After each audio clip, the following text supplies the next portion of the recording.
Welcome to Samba Samba. Enjoy the video. You start by opening WhatsApp and going straight to Settings.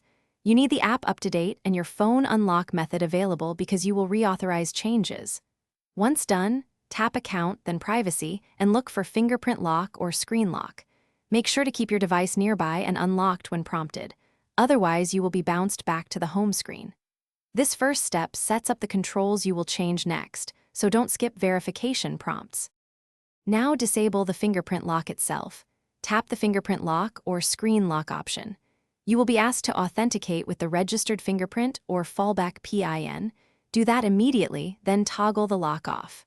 Once you turn it off, WhatsApp will remove the fingerprint requirement for opening the app, but your phone system biometrics remain intact. This only affects WhatsApp access. Make sure to watch for a confirmation message, and if it asks to re-enable auto-lock timers, set them as you prefer. Finish by force closing and reopening WhatsApp to confirm the fingerprint prompt is gone. If you still see the biometric lock, first clear WhatsApp cache. Settings Apps WhatsApp Storage clear cache, then reopen. If that fails, backup chats via Chats Chat Backup, uninstall and reinstall WhatsApp. Restore the backup and check again.